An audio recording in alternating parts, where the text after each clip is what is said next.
The NŌBL CRUSADE. Captain's log, star date 1023.24. The state of masculinity and manhood in today's society is on a straight free fall, and the prime directive of the NŌBL CRUSADE remains to cultivate a spirit of excellence and self-mastery in today's man, ushering in the Western Renaissance. What's up, y'all? So today I want to introduce this topic of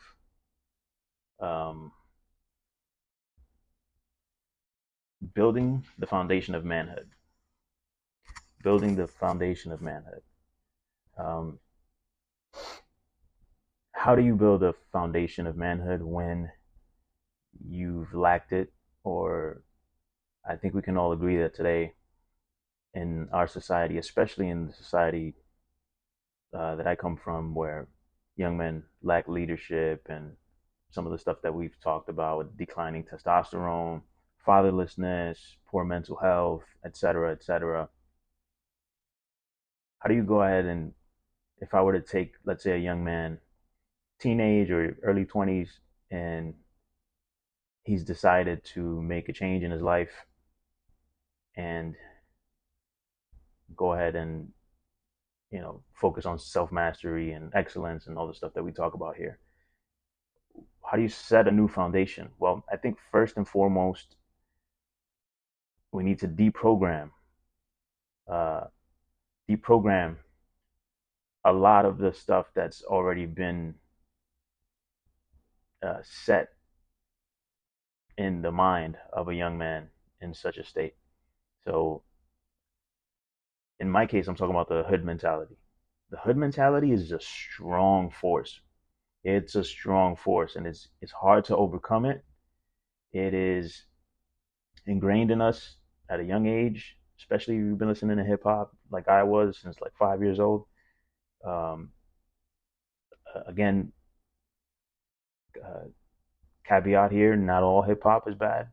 Not all hip hop does it, but most of it does. Most of it does. And if once you get older, man, you start understanding that words are powerful. Words are fucking powerful.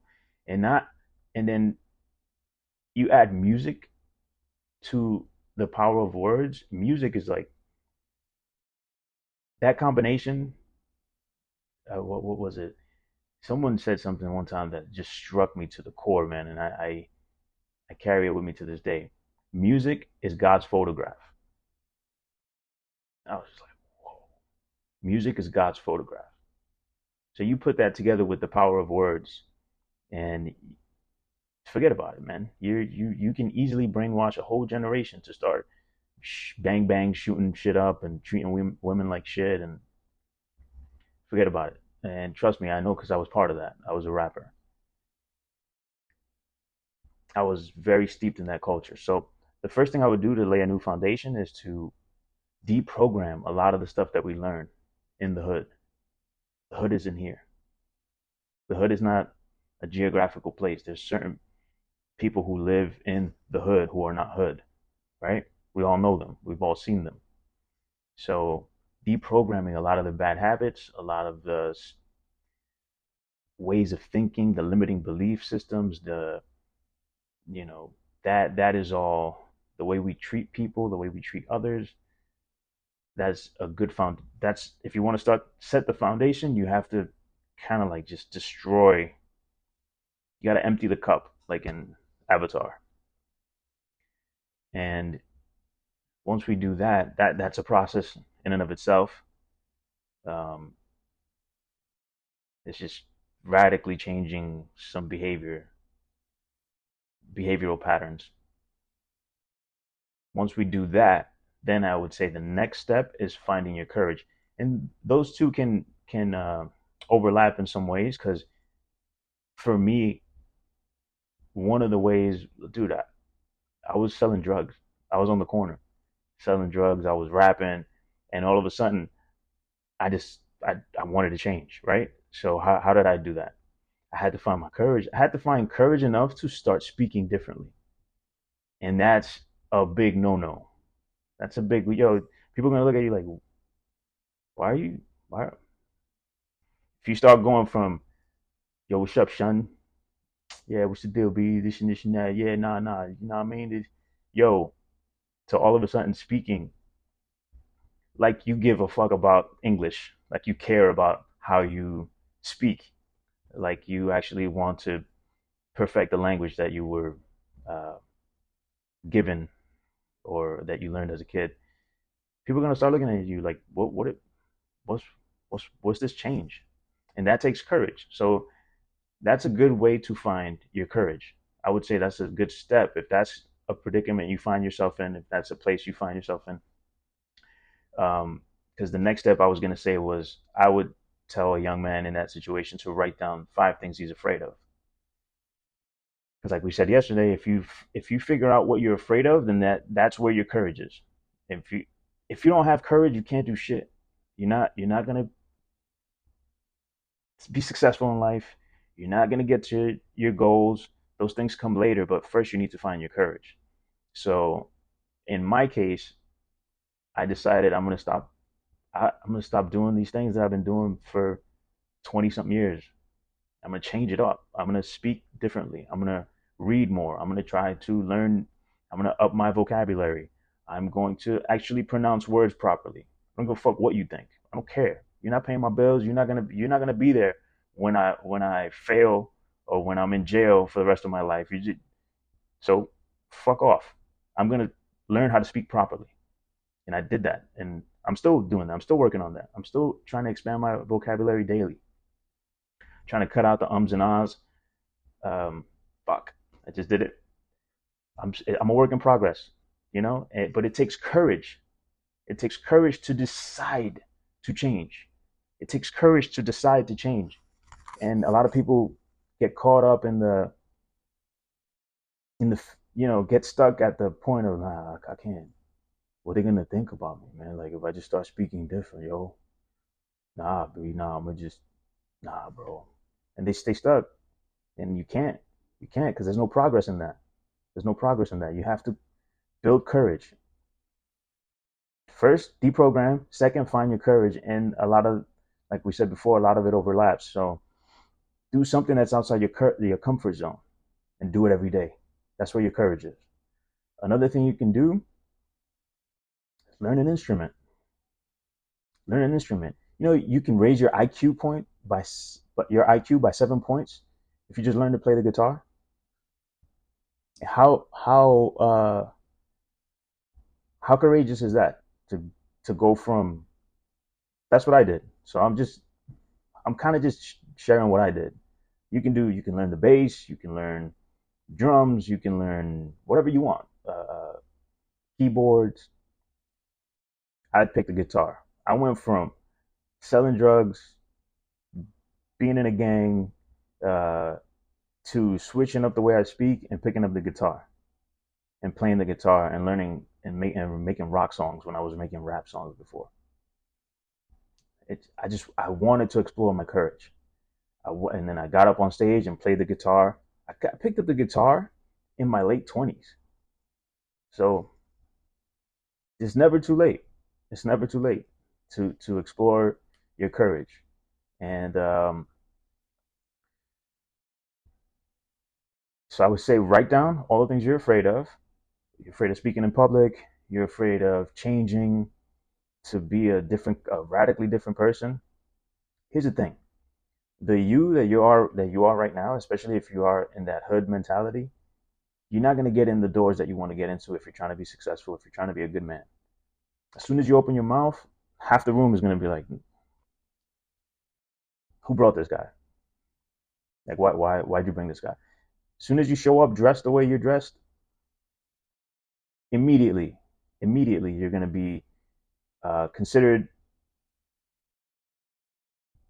I don't want to say less than because that's fucked up, but like people are gonna immediately count you out of the game. You're not in the game.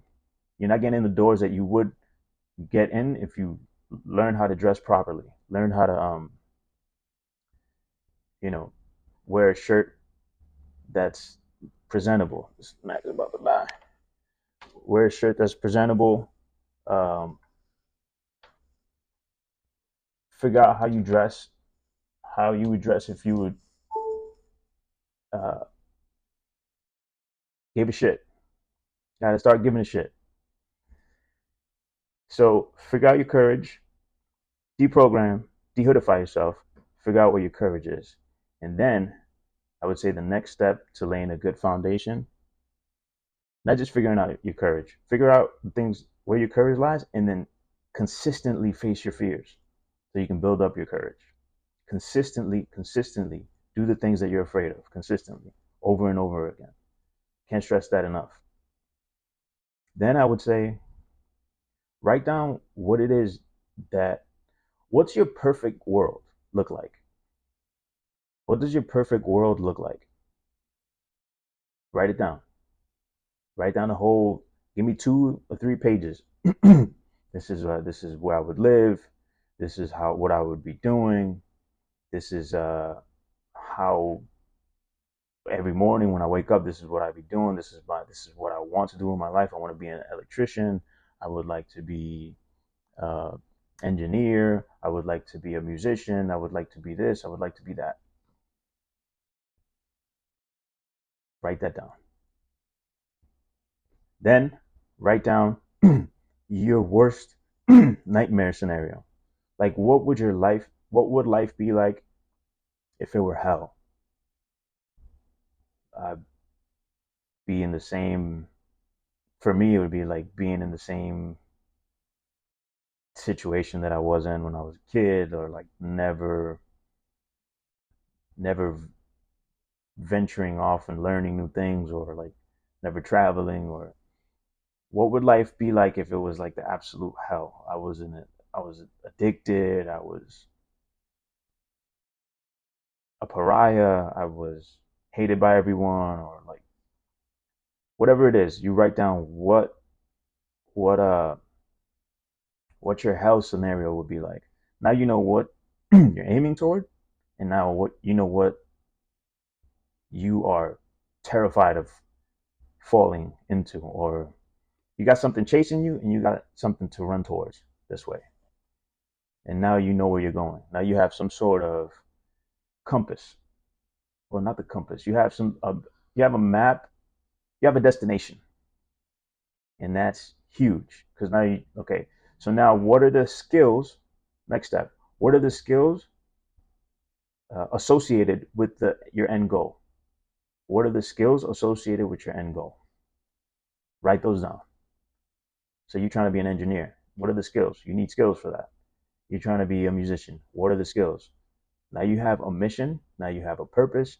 Now you're in grind mode. You ain't got time for no bullshit. You ain't got time for no distractions. You have zero time for nonsense because you know what skills you need to develop to get to this destination. And you know what awaits you if you don't do it. Boom. We're doing pretty good now. We got some foundations laid, right? The next thing I would say to this young man is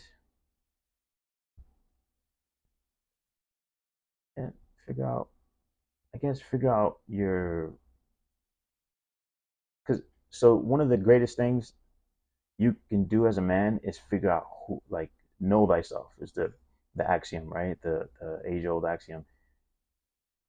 How do you know yourself? I would say dive into the greatest thinkers of all time, the greatest books of all time. Read.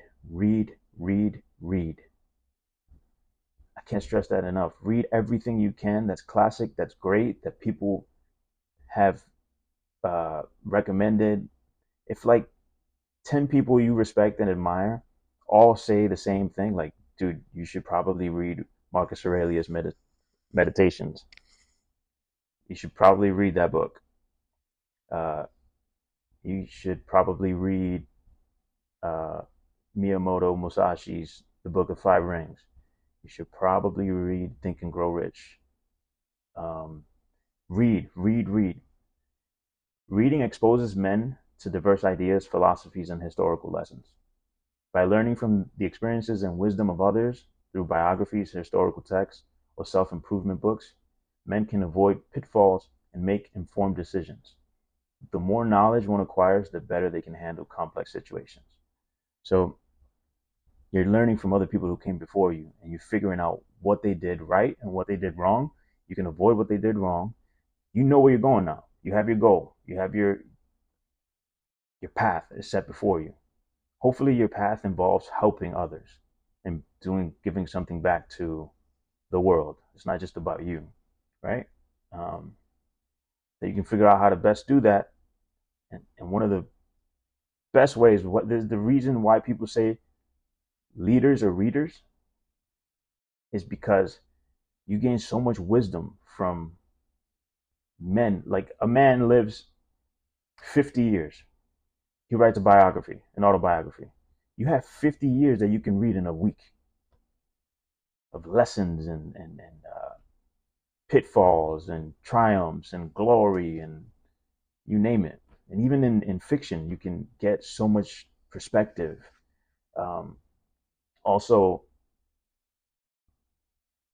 if you're going to be a good man, you need to be a leader. If you're going to be a good man, you need to be a leader, whether it's at your job, whether it's just at home, for your family. If you're going to have kids, you are their leader. If you're going to have a wife, you are her leader, right? So leaders need to think critically and solve problems effectively. And reading sharpens the mind. It's crucial. It forces you to analyze, question, and apply concepts in various ways. You get a deeper understanding of the world.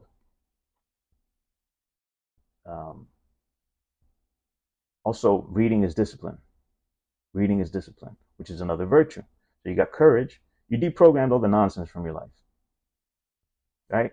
Now you're working on figuring out what you're afraid of, and you're facing it with courage every day.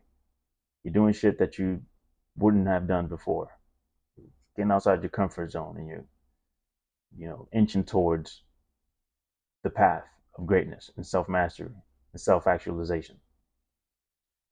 Discipline is a good way. It's the next step. Discipline is the next step, right? You figured out where you're going. You figured out the skills you need to get there and to make this reality come true for you.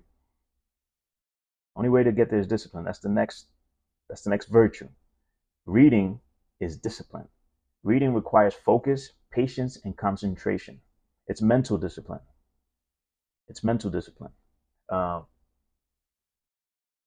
These traits are critical in leadership, where staying calm, composed, and focused under pressure is essential. Let me say that again. These traits are critical in leadership, where staying calm, composed, and focused under pressure is essential. So, dude, just crush the books. Just crush the books. Crush everything that you can read. That's like, I have a reading list on my website. Go check it out. Read all those books. It can only help you on your journey. It's only going to make you better. Leaders need to be excellent communicators, both in writing and in speech. Reading enhances vocabulary, improves articulation, and helps men express ideas more clearly. You ever been in a situation where you wanted to say something and you knew like the feeling of what you wanted to say, but you couldn't put it into words? Read, my dude. Read more, and you will be able to. If you can read, you can write. And if you can write, you can think. If you can think, you can speak. Read. We're talking about foundations of manhood. Read. Can't stress it enough. Leaders, reading encourages self-reflection, growth, and the pursuit of self-mastery. Books on philosophy, psychology, and personal development inspire men to cultivate better habits, understand their emotions, and build stronger character. Self-explanatory there. Check this out. Empathy and emotional intelligence. Something that every great man has. Through reading fiction and nonfiction, one of the best things you can read as a man who's trying to become a better man, read Sherlock Holmes. It's just like because you put yourself in you get to be in his mind, and it's like, yo, I'm the smartest man alive.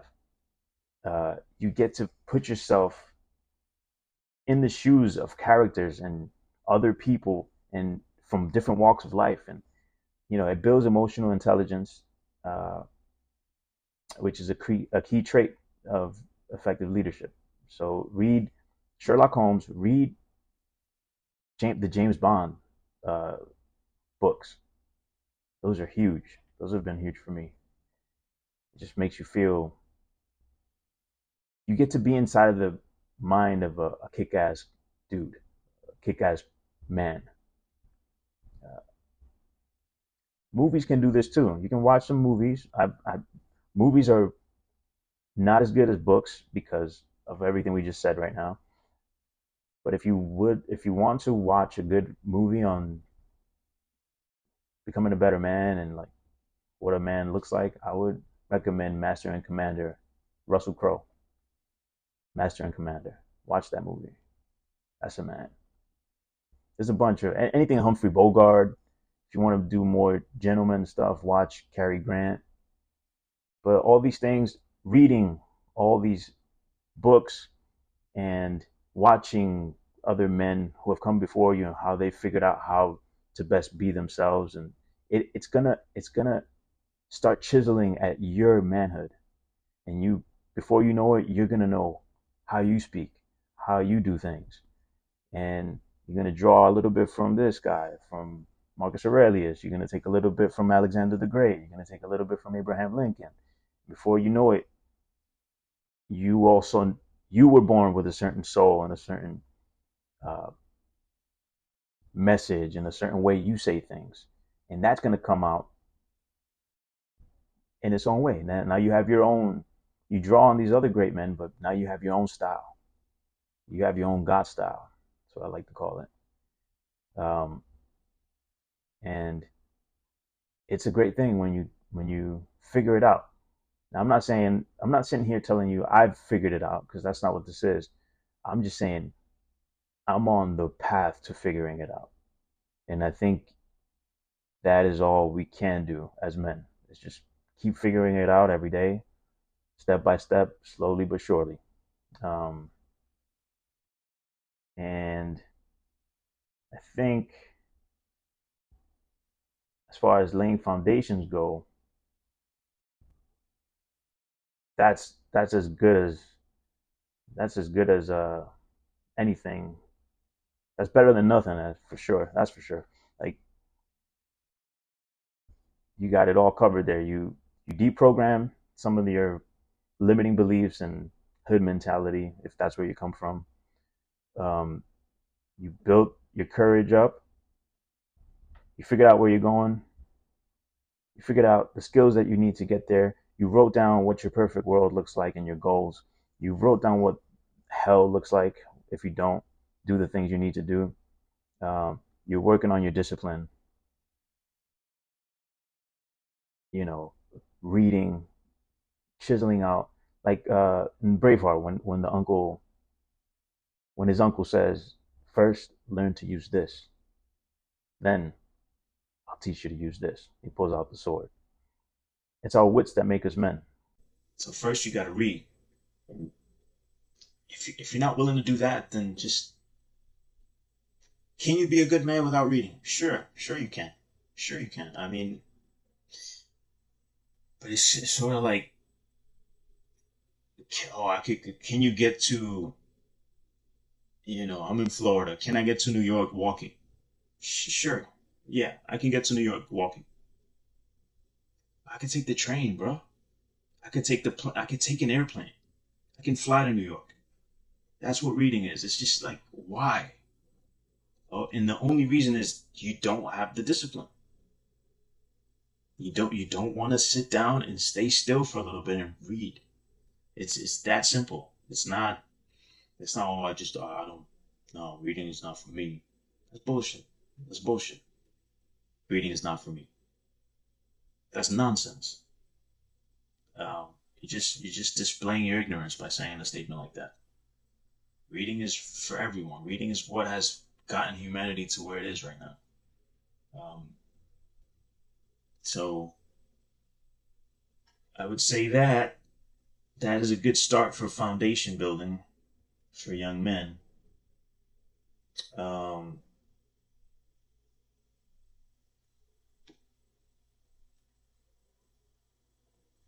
yeah, I wrote down a few bullet points here.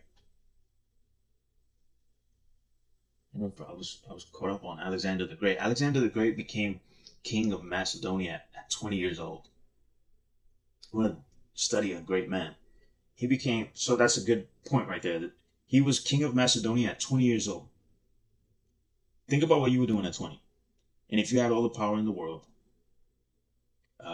he was the most powerful man in the world at that point. Within 10 years, he conquered the world. Really, he built one of the largest empires in history. Uh, and even with all of that, he still studied under Aristotle. Like, think about it. You're the greatest, you're the most powerful man in the world. You have one of the largest empires in history. You're a conqueror, you're a warrior, you're one of the greatest fighters of all time. But he still studied under Aristotle. Why?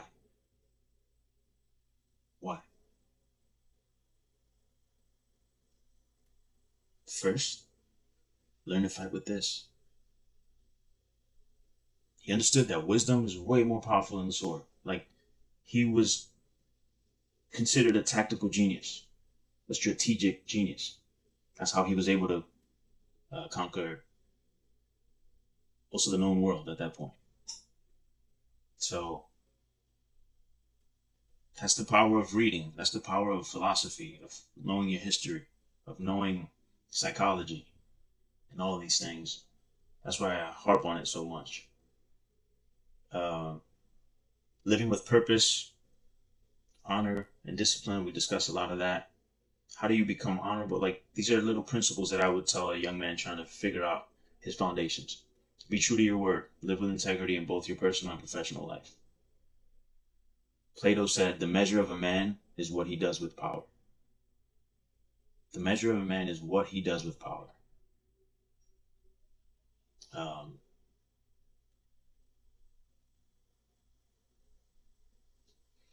So as far as courage goes, a gentleman faces challenges head on and doesn't shy away from adversity.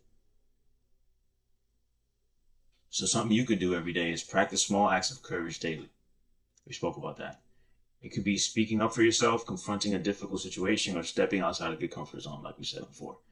Humility and gratitude. A gentleman doesn't boast of his achievements. He lifts others up. Encourage a daily practice of gratitude. So a lot of people keep a gratitude journal to stay grounded. Self-control. John Milton said, he who reigns within himself and rules passions, desires, and fears is more than a king. He who reigns within himself and rules passions, desires, and fears is more than a king. That's very similar to a lot of Marcus Aurelius' teachings.